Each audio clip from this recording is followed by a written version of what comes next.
Before we move into the chaos of the barons, I have to ask, do you think Valeria is working alone, or has she made a bargain with something even darker than the old council? Let me know your theories in the comments. And if you're ready to see if Killian can stop the ritual in time, make sure you've subscribed and hit that notification bell. The journey to the Iron Barons was not merely a physical trek. It was a descent into the forgotten history of the realm. Killian Sullivan moved through the jagged, desolate landscape with the quiet intensity of a predator, his senses stretched to their absolute limits.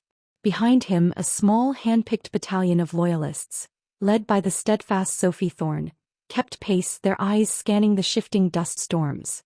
The Barons were a scar on the world, a place where the magic of the old empire had curdled and turned toxic.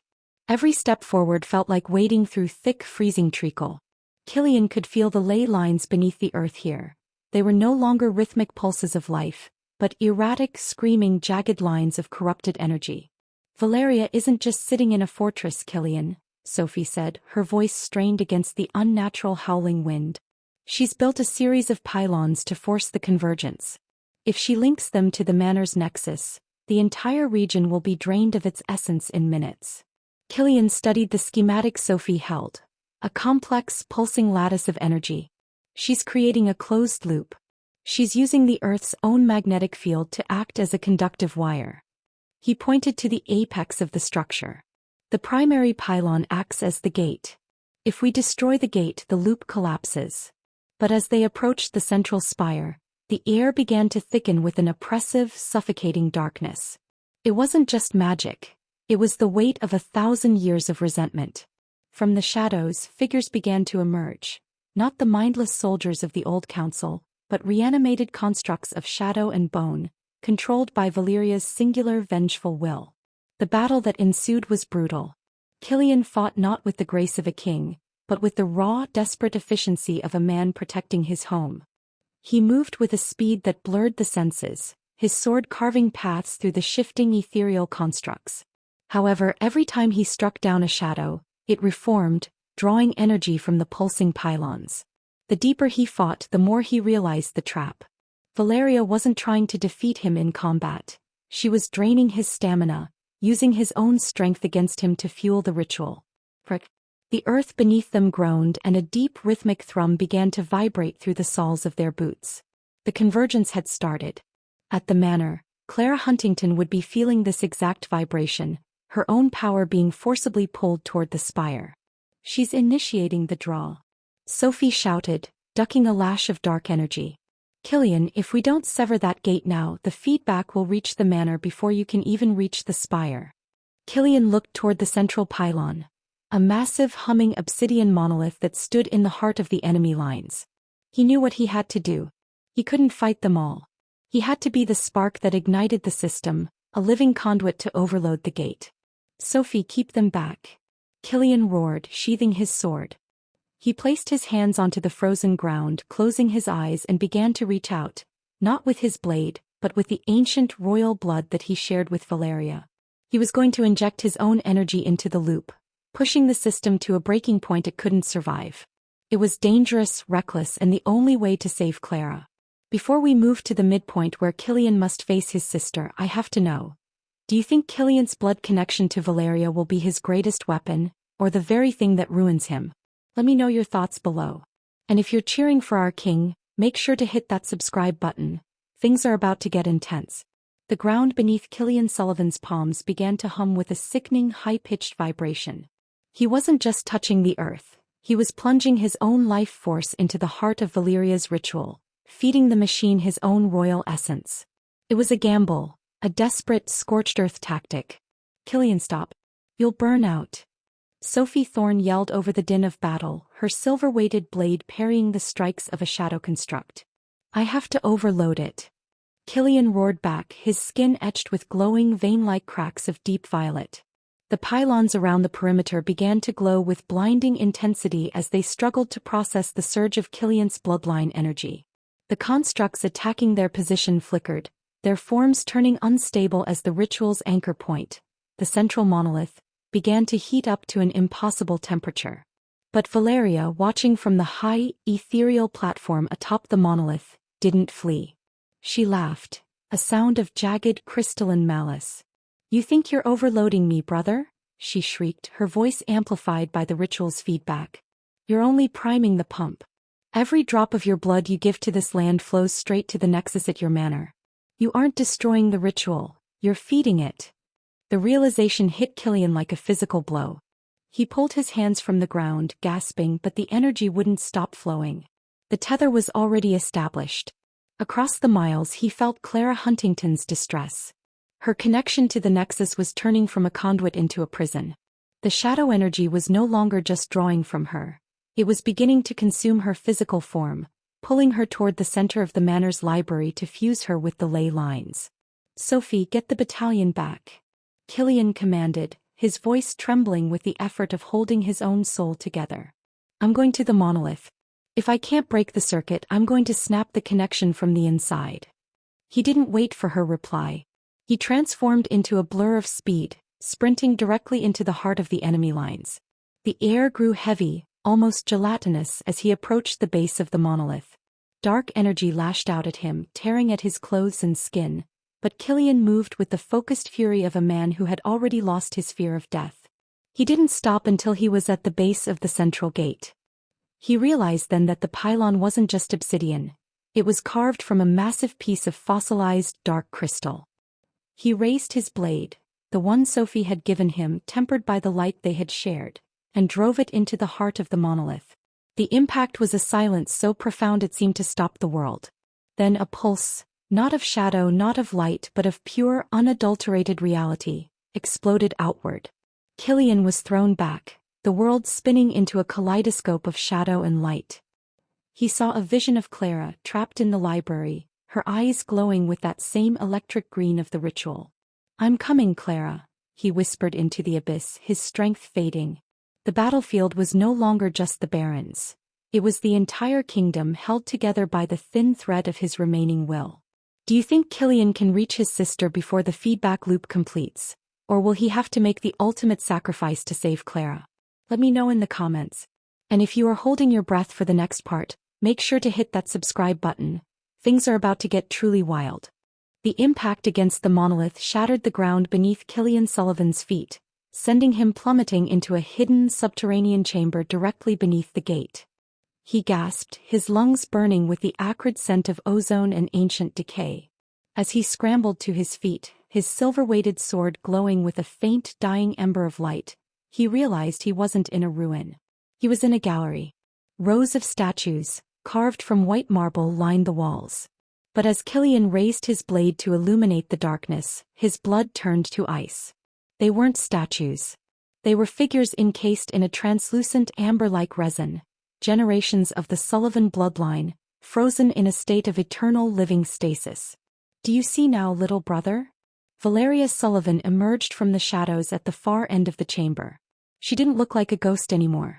She looked like a predator that had finally cornered its prey. Her hands were pressed against the central column of the chamber, which was pulsating with the rhythmic, sickening green light of the ritual. "The Shadow Throne wasn't just a seat of power," she whispered, walking toward him. "It was a farm. Our ancestors didn't rule this land, they harvested it.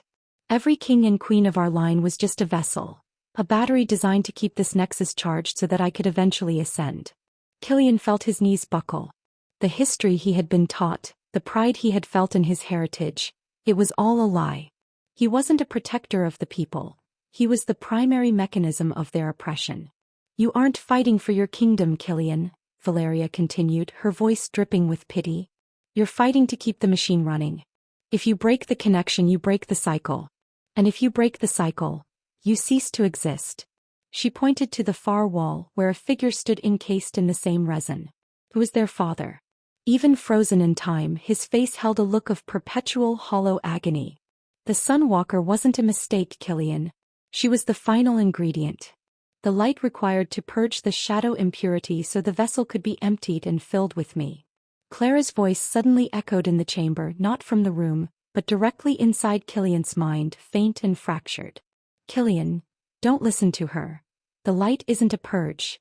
It's the catalyst for the destruction of the machine itself." Killian looked at his hands, then at the pulsating core. He realized then that Valeria wasn't telling the whole truth. She needed the cycle to continue because she was terrified of what would happen if the Nexus was actually destroyed. She didn't want to transcend, she wanted to sustain. "You're not ascending, Valeria," Killian said, his voice regaining its royal ironclad command. "You're just afraid of being human." He didn't swing his sword at her. He swung it at the column behind her, the very thing anchoring her life force to the Nexus. "No," she screamed, the calm facade shattering into raw, desperate terror. As the blade connected with the core, the entire chamber began to fold in on itself. Space and time warped. Killian saw the truth of his bloodline, not as a burden but as a key. He could choose to sever the connection, but to do so he would have to surrender the one thing that defined him: his immortality. The midpoint revelation hit him with the force of a tidal wave. If he saved the kingdom, he would become a mortal man. And if he failed, he would lose the only woman who had ever seen his heart. "I need to know, would you choose to live a normal mortal life if it meant saving everything you loved, or is the power worth the price? Let me know in the comments. And if you're ready to see how Killian makes the ultimate choice, make sure you've hit that subscribe button. The darkest hour starts now." The chamber of stasis began to groan under the weight of the unraveling ritual. The translucent resin surrounding the frozen Sullivans cracked like glacial ice, the sound deafening, reverberating through Killian Sullivan's very bones. As the connection to the Nexus severed, the life force that had sustained him for 5 centuries began to drain away, not into the machine but into the dying earth beneath his feet. Valeria Sullivan screamed, a sound that transcended human vocal cords, as her own immortality shattered. She wasn't just losing her power, she was being reclaimed by the time she had stolen. Her skin began to pale, then gray, as the centuries she had bypassed finally caught up to her. "You fool," she wheezed, her hand grasping for a shard of the obsidian core. "You're killing us both. Without the throne, without the shadow, we are nothing. We are dust." Killian staggered, his vision swimming. The silver fire in his eyes, the remnant of his majesty, was flickering out. He looked at his hands and saw them trembling, the skin losing its unnatural marble-like smoothness. He felt the ache of a pulled muscle, the cold of the drafty chamber, the absolute crushing weight of human fragility. He was no longer a god of the night. He was a man standing in the dark. And it was the most terrifying, beautiful thing he had ever felt. But the price of his humanity was immediate and brutal. The collapse of the monolith triggered a massive tectonic shift. Above him, the landscape of the Iron Barrens began to sink. The manor miles away would be collapsing into the sinkhole as well. "Clara," he choked out, his voice raspy and thin. He tried to run, but his legs, for the first time in 500 years, felt heavy and weak. He collapsed against the shifting stone, the ceiling of the cavern beginning to rain boulders. He couldn't reach her. The portal that had allowed him to communicate with her was gone, severed along with his shadow power. He was trapped in the tomb of his ancestors, a mortal man with no way out, while his queen was being pulled into the earth by the very ritual he had failed to fully dismantle. Valeria lay on the floor near him, her body brittle, her eyes wide with the sudden, agonizing clarity of a mortal's death. "You lost," she whispered, a cruel final triumph in her voice. "You chose a fleeting life and now you'll die in the dark," wondering if she survived the fall. Killian looked up at the ceiling, seeing only the jagged, suffocating rock. His lungs felt tight. His heart, once steady and immortal, was hammering a frantic human rhythm against his ribs. It was a rhythm of fear. For the first time he understood the true nature of the human condition, the desperate, beautiful, finite struggle to survive. Despair threatened to swallow him whole. He had stripped himself of his strength to save the kingdom, but in doing so he had become too weak to reach the one person who gave that kingdom meaning. Is this how the story ends? With a king turned mortal, trapped in a crumbling grave? Or is there a spark of something human, something stronger than magic, that can pull him from the brink? Let me know your thoughts. Do you think hope is enough when you have no power left? And please, make sure to subscribe and share this story with someone who needs a reminder that vulnerability is a strength. We're heading toward the turning point and you won't want to miss it. The cave ceiling groaned, a sound like grinding teeth, as a massive fissure opened up directly above Killian Sullivan.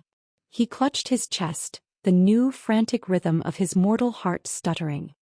He was trapped in the cold, unyielding tomb of the Sullivans, his strength failing, his body, now subject to the frailties of time and injury, bruised and bleeding from the cave-in. For a heartbeat he let his eyes close. He could hear the faint melodic hum of the earth settling. It was the sound of a world losing its master. He felt a profound sense of loss, not for his crown or his immortality, but for the life he had only just begun to understand. But then the silence was pierced by something impossible. It wasn't a roar of magic.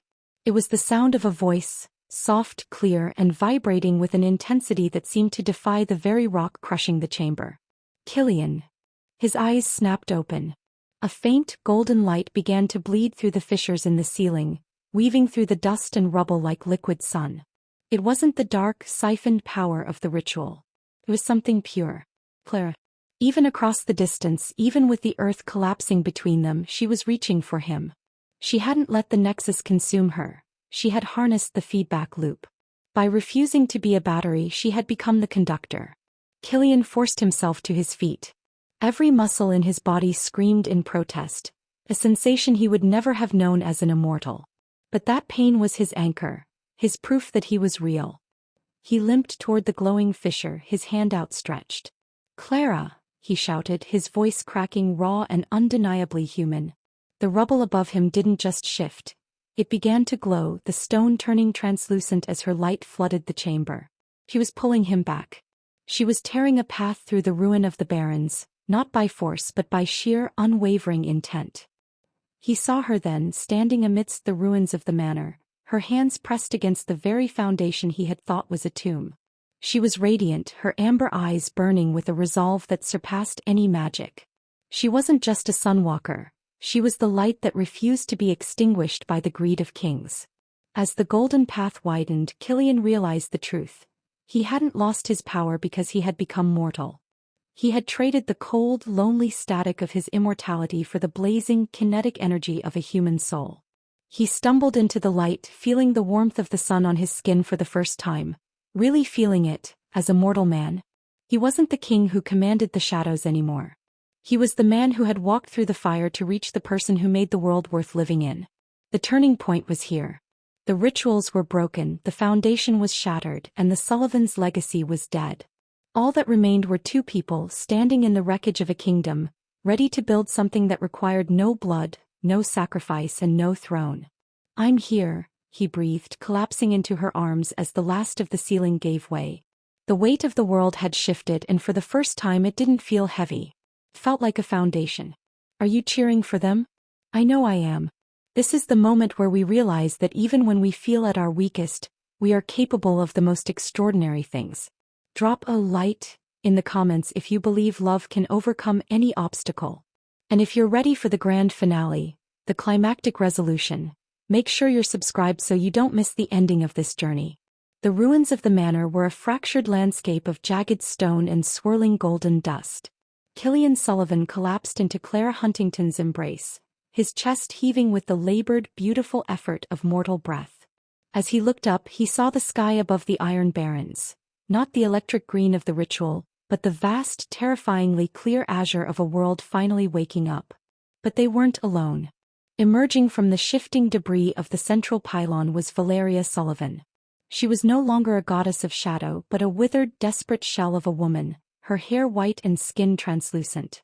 She had survived the collapse by clinging to the jagged edge of the monolith, her eyes burning with a final, pathetic spark of hatred. "You gave it all away," she rasped, stumbling toward them, her fingers curled like claws. "You gave up eternity for a flicker of breath. You'll die, Killian. You'll rot in the dirt while the world forgets you ever stood on a throne." Killian stood slowly, his limbs aching, a sensation that grounded him in the present. He didn't reach for a weapon. He didn't summon a shadow. He stood as a man, his hand firmly interlaced with Clara's. "I am not afraid of dying, Valeria," Killian said, his voice steady, carrying a resonance that had nothing to do with magic. "I am finally grateful for living." Valeria lunged, a final, futile attempt to siphon the remaining energy from the ley lines. But as she struck out, her hand met not the dark void she craved, but the blazing, unstoppable light of Clara's presence. Clara didn't fight her with force. She opened her arms, her golden aura expanding like the dawn. The light didn't burn Valeria. It illuminated her. For the first time, the darkness that had fueled the Sullivan bloodline was laid bare, not as a weapon but as a deep, hollow sadness. Valeria froze, the light revealing the centuries of loneliness and hunger she had spent her life trying to feed. She saw the cycle for what it truly was, a prison she had built for herself. Her hand dropped, her eyes filling with a sudden, devastating clarity. "It's empty," Valeria whispered, her voice shattering. "It's all just empty." As the realization took hold, the last of the ritual's hold on the earth dissolved. Valeria didn't die by the sword. She simply ceased to be a threat, fading into the dust of the history she had tried to preserve, leaving behind nothing but the cold wind of the barrens. The monolith, the final anchor of the old empire, crumbled into nothingness. The feedback loop that had threatened to drain the valley snapped, the energy dispersing harmlessly into the sky like fireworks. Killian and Clara stood amidst the wreckage, the silence of the aftermath replaced by the distant, growing sound of life returning to the forest. Birds began to sing. The wind carried the scent of rain. Killian looked at his wife, his true queen, and for the first time he saw a future that wasn't shadowed by a throne. He was a man with a heart that beat, a body that would age, and a soul that was finally, completely his own. "We did it," Clara whispered, resting her head against his shoulder. "The throne is gone, Killian. We're finally free." "No," Killian replied, pulling her close, the warmth of her heartbeat against his chest the only compass he would ever need. "We aren't free from something, Clara. We're free to be." The climactic battle hadn't been won with a conquest. It had been won by a surrender. They had surrendered the darkness, surrendered the power, and in doing so, they had claimed the only prize that mattered: each other. "Are you as relieved as I am?" That was the moment we've been building toward since the auction. If you're proud of how far Killian and Claire have come, drop a comment with your favorite moment from their journey. And if you're ready for our final, heartfelt conclusion, make sure you're subscribed. We have one final chapter to close. The dust of the Iron Barrens finally settled, carried away on a gentle, cooling breeze that felt less like a force of nature and more like a benediction. Killian Sullivan stood amidst the broken stones, his hand intertwined with Clara Huntington's. The frantic mortal rhythm of his heart had steadied into a peaceful rhythmic beat, the drum of a man who knew he had finally found his home. The kingdom of Oakhaven was not as it once was. The dark, towering spires had crumbled, the oppressive atmosphere of the old regime had lifted, and for the first time in 1,000 years, the people looked at the horizon not with fear, but with the curiosity of those who were finally free to write their own stories. Hello to all of you wherever you are in this beautiful world. Whether you're watching from the sun-drenched streets of Lagos or a quiet corner halfway across the globe. We have reached the final chapter of Killian and Clara's journey. If you've been with us from the very beginning of the mating auction to this final sunrise, thank you. Your engagement, your comments, and your subscriptions have made this journey possible. Before we say our final goodbyes to this story, have you hit that subscribe button yet? Join our community so we can continue to explore these epic tales together. In the years that followed, the legend of the Sunwalker and the Shadow King faded into the whispers of history, replaced by the reality of a life well lived. They didn't rule from a throne. They lived in a small stone manor nestled in the foothills where the Blackwood Forest met the rolling plains. The manor was no longer a nexus of power or a trap for souls. It was a home filled with the sound of laughter, the scent of blooming jasmine, and the quiet contentment of two people who had nothing left to prove to the world. Killian grew older, his hair silvering, lines of experience etching themselves into the corners of his eyes, marks of a life lived, not merely endured. Every time he looked in the mirror, he saw the man he had chosen to become. A husband, a gardener of the land, a traveler who had seen the stars and returned to cherish the earth. He didn't miss the cold, static perfection of his immortality. He cherished the ache in his muscles after a long day's work and the warmth of the hearth in the winter. Clara remained his anchor and his light. The violet sigil on her neck had long since faded into a faint silvery trace, a memory of a power that had once been a burden but had ultimately become the catalyst for their freedom. She taught the children of the village to read, to tend the soil, and to understand that their worth was not tied to their lineage, but to the kindness they offered one another. One golden afternoon, they sat on their porch, the sky ablaze with the colors of a setting sun. Killian reached over, taking Clara's hand, feeling the familiar, grounding warmth of her skin. Do you ever think about it?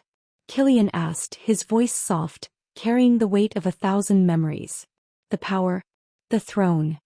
Clara looked at him, her amber eyes reflecting the fading light. He didn't hesitate. I think about the girl in the gray cloak hiding in the shadows of that auction hall. I think about how scared she was. And then I think about the life we built, the messy, beautiful, finite life we've spent together. She smiled, a radiant, peaceful expression that reached deep into Killian's soul. I wouldn't trade a single heartbeat of this for an eternity of anything else. Killian kissed her knuckles, a silent vow to cherish every moment left to them. They had walked through the fire, navigated the webs of ancient conspiracies, and dared to defy the destiny written for them by dead men. They had found the only victory that mattered, the freedom to be human, to be flawed, and to be profoundly, utterly in love. As the last rays of light dipped below the mountains, casting long, peaceful shadows across their home, the story of the Shadow King and his queen came to its final, quiet rest. They had moved beyond the legends, beyond the wars, and into the simple, radiant joy of a new beginning. Thank you for traveling this path with us. It has been an absolute honor to share the story of Killian and Claire with you. If this story touched your heart, please leave a comment with the word, eternal, so I know you've completed this epic saga with us. Don't forget to subscribe and turn on notifications for our next grand adventure. There is always another story waiting to be told. Until next time, stay kind, stay brave, and remember, your light is your own. The morning mist clung to the valleys of Oakhaven, a cool contrast to the warmth radiating from the hearth in the manor's library. It has been exactly 1 year since the fall of the Obsidian Spire and the end of the Archduke's tyranny. Killian Sullivan stood by the window, his reflection in the glass showing a man who had traded the rigid, cold armor of a king for the softer, more vulnerable mantle of a leader. Beside him, Clara Huntington, no longer the plain girl in the gray cloak, but the radiant, fierce queen of the new era, was reviewing scrolls with Sophie Thorne. Hello again, everyone. I am so thrilled to have you back for this next chapter in Killian and Clara's journey. Whether you are tuning in from the mountains of Peru, the vibrant coast of Nigeria, or anywhere in between, thank you for being here. How are you feeling today? If you've enjoyed our stories so far, please take a quick second to hit that subscribe button. Your support is the heartbeat of this channel, and I'd love for you to be part of the family as we continue this epic. Where are you watching from this time? Drop your city in the comments and let's keep this community growing. The peace in Oakhaven was fragile. While the citizens had embraced their new king and queen, the shadow of the old world still loomed. The borders were restless, and whispered rumors of a new council forming in the distant, lawless wastes of the Iron Barrens began to reach their ears. They aren't just rebels, Killian, Sophie said, her voice sharp with concern. They are using the same dark alchemy the Archduke perfected. They don't want to overthrow the government. They want to harvest the very land itself. They believe the Sunwalker power is a resource, not a person. Clara stood, the movement graceful and deliberate. The violet sigil on her neck pulsed faintly, a living connection to the land that warned her of encroaching sickness. They aren't just hunting for power, Sophie. They are hunting for me. And they know Killian will never let them reach me, so they are trying to draw us out. Killian turned from the window, his eyes locking onto Clara's. The bond between them had deepened into something profound, a quiet, unwavering certainty. But he could see the shadow of the past behind her eyes. Every time she spoke of the harvest, he felt the familiar protective rage boiling beneath his skin. They want a war, Killian said, his voice low and steady. They think that because we chose peace we have lost our edge. They think that because I am a husband now I have forgotten how to be a king. He walked over to her, taking her hands in his. I promised you that you would never have to hide again, Clara. And I meant it. But just as he finished speaking, the manor's protective wards, the ones Clara had woven using her own solar energy, shattered with a sound like breaking crystal. The sky outside the window didn't darken. It turned a jagged, electric green. A messenger hawk, its feathers singed and smoking, slammed into the glass. It carried a scroll stamped with a seal that hadn't been seen in centuries. A broken crown wreathed in black thorns. It's not just a rumor, Clara whispered, her skin paling. They're here. And they brought something that shouldn't exist anymore. The library doors burst open. It wasn't a guard, but a spectral projection of a woman. A face from the history books that Killian had buried long ago. A woman who looked remarkably like a twisted version of himself. Killian, my dear brother, the projection hissed, her voice echoing with the sound of 1,000 dead whispers. Did you really think the Shadow Throne was yours to dismantle? The legacy doesn't end with a marriage. It ends with an inheritance. The room plunged into a supernatural chill. The new council wasn't just a group of rebels. It was a blood claim. And if they were right, Killian's reign had only just begun to be challenged. Everything they had built, their love, their peace, their future, was being pulled back into the crucible. And this time the enemy didn't just want their lives. They wanted their bloodline. The spectral image of the woman, Valeria Sullivan, a name long struck from the royal archives, flickered in the center of the library like a dying candle. She was Killian's sister, a woman believed to have perished during the Great War, yet here she was, her features twisted into a mask of cold, calculating ambition. The blood is the conduit, Killian, Valeria's projection sneered, her eyes fixed on Clara Huntington. You think you've ended the harvest? You've only moved the altar. The throne requires a sacrifice and you've chosen to place a sunwalker on it. Do you have any idea how much power that generates? Killian stepped forward, his hands curling into fists, his presence so intense the candles in the room flared and died. You are a ghost of a dead regime, Valeria. We burned your legacy to the ground. You burned the walls, brother, she retorted, her voice dropping to a chilling whisper. But you kept the foundation. As the projection dissipated into wisps of smoke, the manor began to groan. It wasn't just the house, it was the land. Clara gripped the edge of the mahogany table, her knuckles white. She could feel a sickening tether pulling at her, a necrotic pulse originating from beneath the manor itself. The foundation, Clara whispered, her amber eyes wide with realization. Killian, the entire manor is built on a nexus. Not just a home but a trap. The Archduke didn't just pick me for you. He built this entire estate as an energy siphon for a much larger ritual. Sophie Thorne moved to the wall, pulling back a heavy velvet tapestry to reveal a map etched into the stone, hidden for centuries. It depicted the geography of Oakhaven, but with an overlay of ley lines that spiraled into the very center of their manor. The nexus isn't just under us, Sophie said, her face pale. It spans the entire region. If Valeria activates the convergence points, she won't just harvest Clara's power, she'll strip the life force from every living creature in the valley to resurrect the old empire. It's a literal drain the land scenario. The weight of their responsibility pressed down on them, far heavier than the crown had ever been.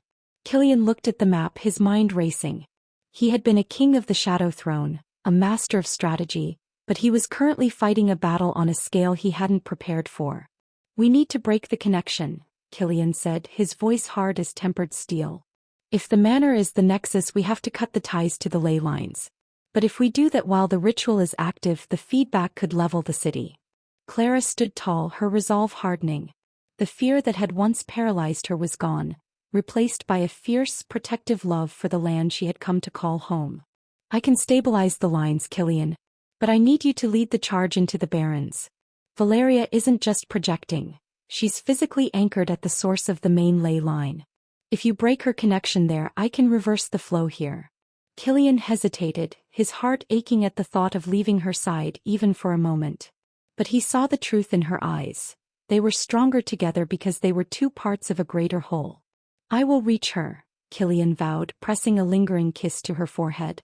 And I will bring her reign to an end. As he moved to gather his gear, the sense of dread deepened. They were no longer fighting for their survival. They were fighting for the heart of the kingdom itself.